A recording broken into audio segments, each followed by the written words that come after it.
Hello and welcome back, and that's right, today we want to return to the subject of the Synology DS223, the new value series ARM-based NAS. Now, in a previous video, I'm not sure which order these are going to go out, but prior to this video, I recorded the Multimedia server testing of this NAS, and for the most part, it was pretty good. There definitely seemed to be something to do with the conversion of some of those files not being the smoothest it could be, but utilizing client tools, we were able to play back files in a way that natively or in the web browser we weren't able to, and we couldn't really isolate any kind of difficulties of that ARM CPU having difficulties with some HEVC files more than others. Now, why do I bring that up in this video? Well, because we're using the same NAS, the same test machine, the same files, and we're utilizing Video Station for this. This is Synology's own first-party alternative to things like Plex Media Server, and allows you to create your own Netflix-style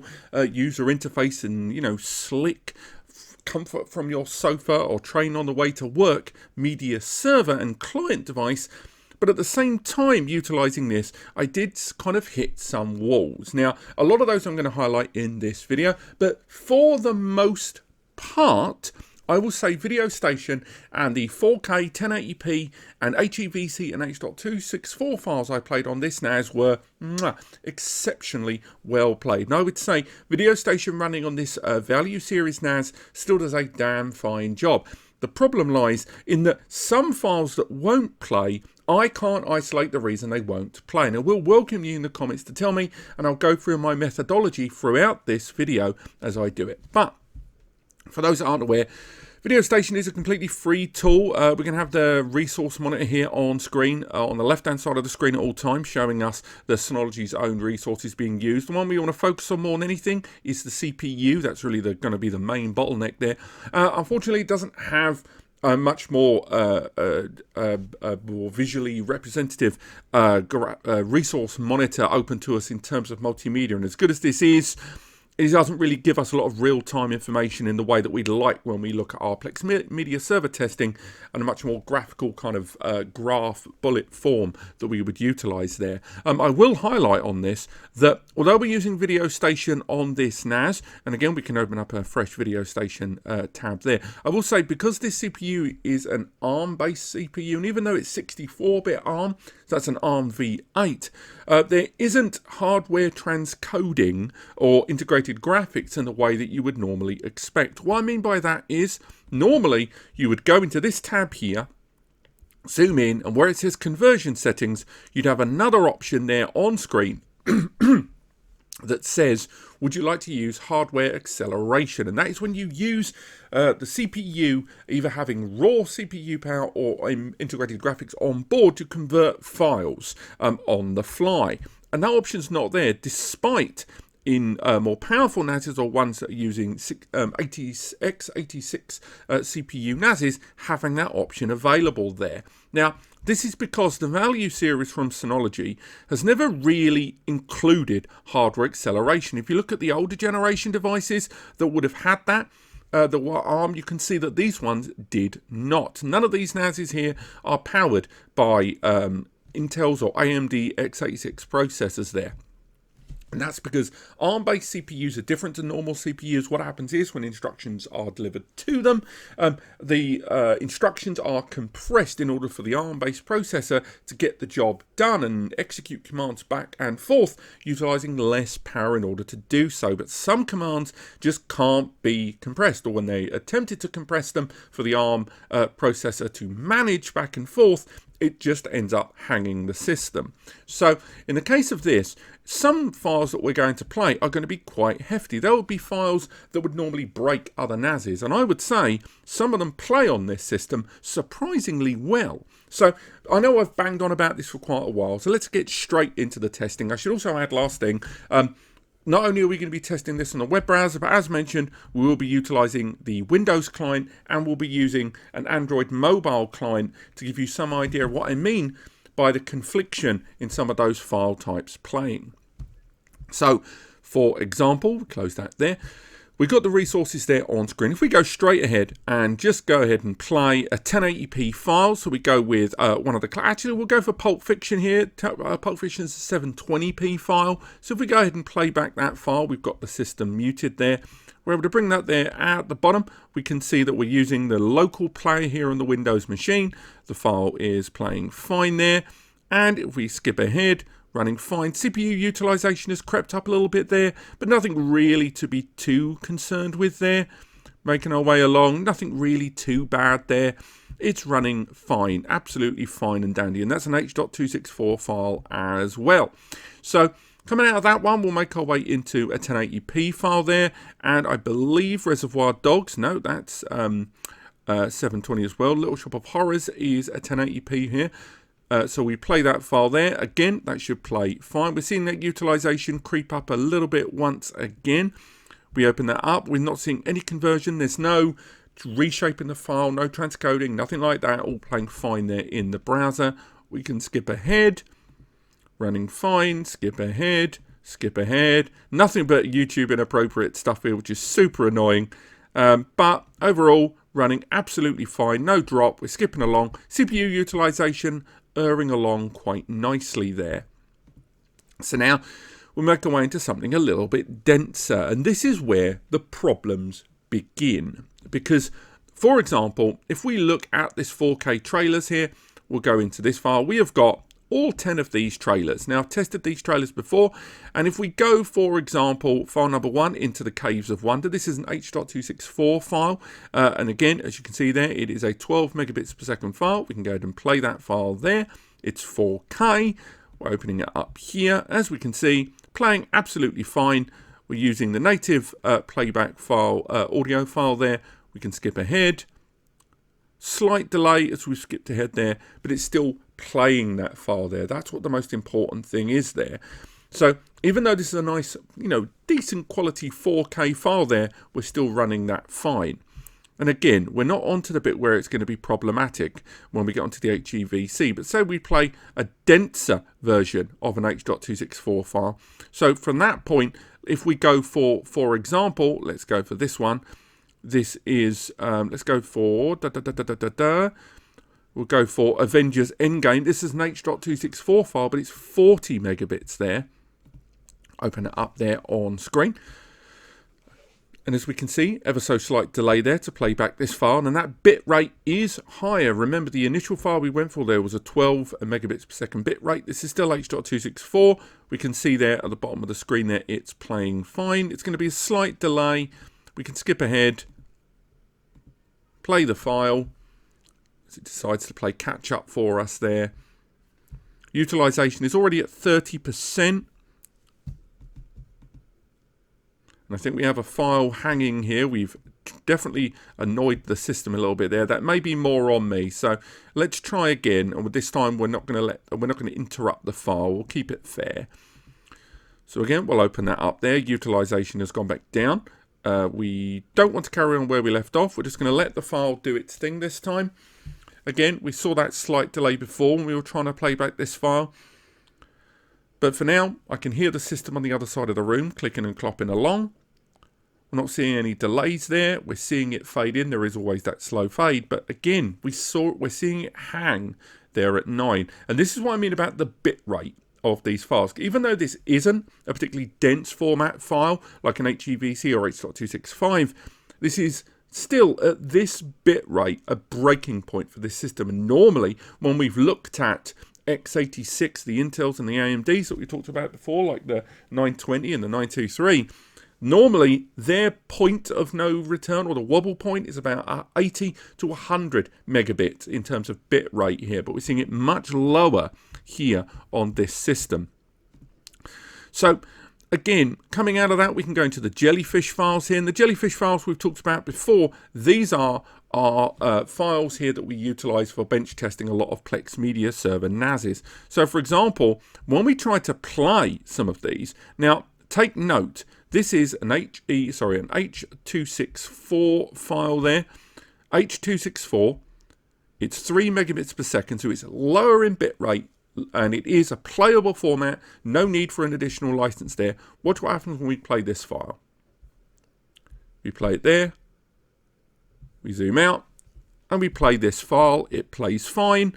The CPU utilization's a little high, but nothing really to write home about in terms of worry.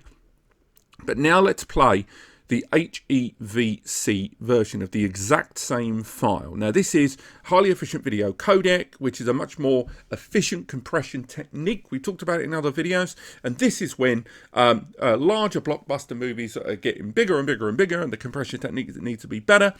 This allows a much smaller overall file size. Unfortunately, it is a privately owned license, unlike the open source-esque nature of H.264. And watch what happens when we try to play this file. We'll play it here on our local system. We'll zoom out. And as you can see, the video format is not supported by my computer. Now, this is super annoying for a few reasons.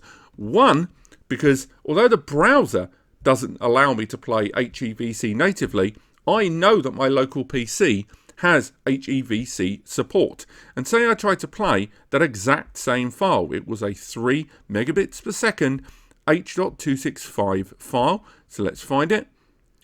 Let's go to the top. Where's 3 megabit H.265? I could fast forward, but I'd rather make myself look like an ass. And we try and play that exact same file. Unable to play that file. So again, I know I've got a license to play back that file on this side. I know it runs. And I do know, as from previous videos, when I was playing that exact same file on this machine in MB, it played, and it played native as well, via the client as well. So one of the difficulties I encountered while trying to test files on this system, when I wanted to play HEVC, I needed to utilize a device other than this machine, because when we switch over to my phone in a moment, you'll see that the HEVC will play. So it is heavily client dependent. Now, a number of you are probably screaming at me already. Well, of course they are. HEVC, your phone has client-side transcoding. Your phone has HEVC support. Now, that's all fair and well, but I know that my PC does as well. And I also know that DS Video on my PC, when I've connected it to other NASes, playing these exact same files, it played them. The same goes for when I played these files in the web browser. Case in point, if I switch over to another NAS, such as this one, the DS223 Plus, as you can see there, if we open up the information there, this is another 2-bay, but this is using that AMD CPU that we talked about before, but it is an x86. Go into Video Station, you can see via that IP, exactly the same IP. Make our way in, find our 3 megabits per second file. So let's find the 3 megabits per second HEVC. Click play, play the file, and as you'll see, it plays. So there's definitely something, although it's playing with a drop in frame rate, I might add, it's still playing these files. And there's definitely some kind of limitation to that CPU when we're trying to play the exact same file on the exact same system. Oh, not that one there, that's the wrong one. That's H.264. We want the HEVC version. As we can see, let's rewind it there. Same file, not playing, is playing. It's because they're both accessing different servers, yet at the same time, as you will see in a moment, it will play on this client phone here. So again, I'm trying to get to the bottom of this, but unfortunately, as far as this video is concerned, this is not going to be the video to get to the bottom of that. So from this point, I'm going to make my way over to the client on my mobile device, keep myself here on camera, and we'll go through the performance testing of this device using a different client.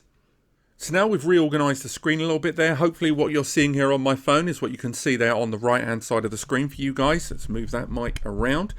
So straight away, let's go ahead and play that file. Just like I was saying earlier on, if we want to try and play the 3 megabits per second HEVC version of that file, we can go ahead and play that file and it will play natively. Now, a big part of that is because I am utilizing a playback device that does allow support of HEVC. On this at the moment, we're now using my phone to do a lot of the hardware acceleration. We can see there if we move that there on screen, and again, rotation may be an issue there for you guys, but as you can see, we're using that hardware decoder. So this is allowing me to be able to change and play that file. If we look at the resource utilization there on screen, we're not really hitting the system too hard. Now, if we come out of it there, and again, you can see at the top left of the screen, of my mobile there. It's exactly the same IP, so we're still testing that. Let's ramp things up a little bit, shall we? Let's go straight into some hefty files. So I think for now, we're going to go for a 100 megabits per second HEVC file playing from the DS223. It's going to do that screen rotation thing. We're seeing buffering take a little bit longer this time. I don't know if you've got that happening there on screen. We're definitely seeing utilization start to change there on the local machine. But again, we're seeing that playback. We're seeing it happen there. And overall, I'm quite happy with what we're seeing here overall in terms of playback and management on what is ostensibly a very modest powered NAS system. So again, we'll come out of that there and we'll go into our next file test there. We'll go into something a little bit beefier. Shall we go for the first of the 4Ks? So we're going to go for the Jellyfish 120 H.265 or HEVC 10-bit media. Again, we're going to see that slight slowdown, but while we're trying to play that file, we saw a slight delay there on the responsiveness of the app. And my phone is not playing the game, so there's a good chance we're going to see a delay. I think it will play, but how well it plays back this file, I don't know why I'm holding this to the camera, because I know you can see this on screen, but it's just really to make myself feel better. And I know we're seeing the rotation of the screen kick off a bit weird there, but overall we are getting the playback of that file thanks to the native client app on this side that's utilizing, oh, I say that, it is now frozen there on screen. Again, remember, the DS video application, and I'm sure someone has said this in the comments, will utilize, if directed, other media players already built into your device and sort of layer on top of those, which is another way in which it might play on this, but not my web browser. But that still doesn't explain why it didn't play when I was using the DS723 there. Overall, I wouldn't call what just happened there a success, but if we ramp that up, we go for some of the arguably bigger files there. So if we go for the H.264, but this is going to be a 200 megabit file, so this in theory should play fine. But again, this is another file that's going to have a tremendously high bit rate at 200 megabits per second. Practically none of your collection of multimedia that you should have domestically will ever be at this bit rate. And right now, when you're talking about this bit rate, that is when you're talking about bandwidth consumption there. To put that into perspective, while it attempts to play back that file, we're able to see that the network is now going to see significant spikes. It's by no means going to saturate a 1 GBE connection, but as you can see, it's not able to play back that file and it has kicked us out. So why don't we go for some of those 4K trailers, shall we? So if we go for the 4K movie trailers, we've got lots of files with which to choose from. And if we go for a dense H.265 file, so again, we'll go for the Dune trailer and we'll go for the AC3 because we have enabled AC3 pass-through there on the settings earlier on. And for now, we're seeing it play. We're seeing that native playback. We'll try and keep that there on screen. Again, it's a dark screen there at the beginning, but it is still playing that file. And overall, I think we're doing fine. We're seeing it clock on exactly as we'd like to see. I think that's fine. Why don't we skip ahead and see if there's any delay there while we're doing it.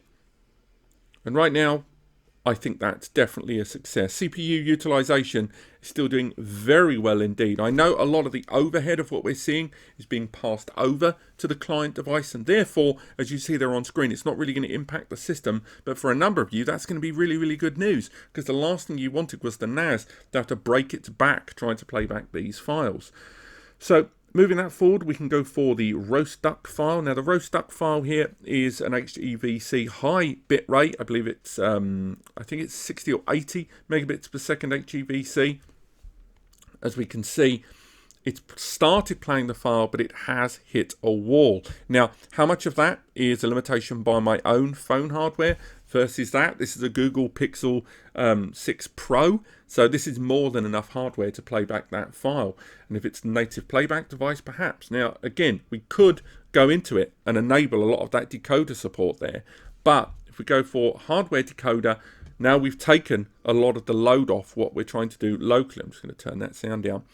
But overall, I still think this NAS, I think what today's tests should prove, they're not quite as smooth as my usual test, I'll grant you, but moving back over to the screen here, the big takeaway from this video needs to be that if you are running a media player where you have support of a local HEVC license or, on your client device, or you're using a client-side player or hardware that has client-side encoding and hardware access, so you can run hardware acceleration on the device you're watching on, the DS223 is going to do very, very well, because despite its very modest hardware, it can allow and give you access to all of the applications that will give you the ability to watch all of these files. However, if you're going to be reliant on the hardware resources to get the job done, if you're going to be reliant on the system when you are playing that file to either manage some of the transcoding, convert some of those files, then the DS223, although it does shine in a number of areas, is by no means a perfect solution for that. So do bear that in mind. But overall, I'd still say the DS223 played a lot of these files way, way, way better than I would have thought it could. Indeed, now if we move back to the screen here, and play back just the last of those files, some of those files that we're testing earlier on, and coming out of Video Station and look into some of those 4K trailers. Some of these 4K trailers, even though they required HEVC support, they still played pretty darn well. If we go back to that June file there that we tried to play, as you can see, we'll resume where we left off. It still doesn't give us that support, does it? Really undermining some of the things I'm saying here, but just take my word for it that if you're not going to be running overtly complex multimedia, I do still think this is, where's Beauty of Taiwan, it's still a good system to enjoy your media on. It just, if you don't have the necessary support on the client device, then you may hit a brick wall, so you need to double check your setups. But this has been early DS video and Video Station testing of the DS223 from Synology. Again, we will be revisiting this video soon as they enable, or at least Plex enable, support of their Plex Media Server client on this device. Do let me know what you think in the comments. If you want this revisited, if you think there's something I have overlooked, do let me know. I know a lot of users are going to be kind of annoyed that Video Station doesn't run in the way you might hope on this, and it may be almost certainly things on my side, so I'm more than happy to revisit this subject if you can tell me where I went wrong. But apart from that, thank you so much for watching. I hope you found this helpful in some ways. Do let me know what you think in the comments. Otherwise, thank you so much for watching, and I'll see you next time.